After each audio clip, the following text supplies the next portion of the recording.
पवन ने एक साधारण सी पंच में ही 300 किलो वजन वाले सैंडबैग्स को गिरा दिया। यह देख वे सभी लोग जो अब तक उसका मजाक उड़ा रहे थे एकदम शांत हो गए। यह दृश्य वहां खड़े सुपरवाइजर की नजरों में भी आ गया। उसे यकीन हो गया कि पवन में कोई आम ताकत नहीं बल्कि वह एक जन्मजात प्रतिभाशाली मुक्केबाज है। बस अनुभव और तकनीक की कमी है। सुपरवाइजर ने तुरंत पवन को रोक लिया और कहा, मैं तुम्हारा कोच बनना चाहता हूँ। तुम्हारी यह काबिलियत बेकार नहीं जानी चाहिए। तुम्हें किसी और के फैसले का इंतजार नहीं करना चाहिए। तुम्हारा भविष्य तुम्हारे ही हाथों में है। इस तरह सुपरवाइजर आधिकारिक रूप से पवन का कोच बन गया। उसने पवन के लिए एक विशेष प्रशिक्षण योजना तैयार की। बुनियादी मूवमेंट्स, स्टैमिना, शरीर की तालमेल और मुक्केबाजी की तकनीक तक हर चीज को बहुत ही अनुशासन और मेहनत के साथ सिखाया गया।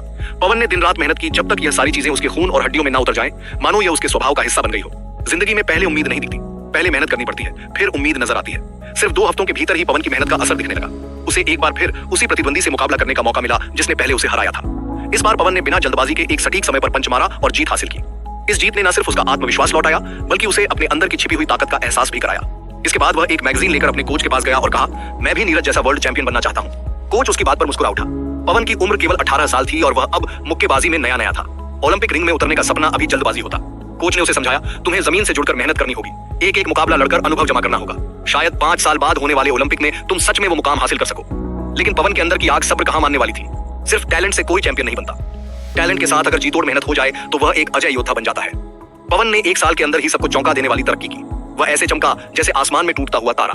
अगले साल वह ओलंपिक के बॉक्सिंग रिंग में उतर गया। उसका सपना अब हकीकत बनने के करीब था। उसका सामना रूस के दिग्गज मुक्केबाज पुतिन से था, जिसके नाम 203 जीतें थी और उसके पास अपार अनुभव था। यह मुकाबला सभी को एक तरफा लग रहा था। विशेषों ने पहले ही कह दिया था, पवन के पास जीतने का कोई चांस नहीं। रिंग में पवन पर हर पंच भारी पड़ रहा था। हर कदम, हर बचाव मुश्किल लग रहा था।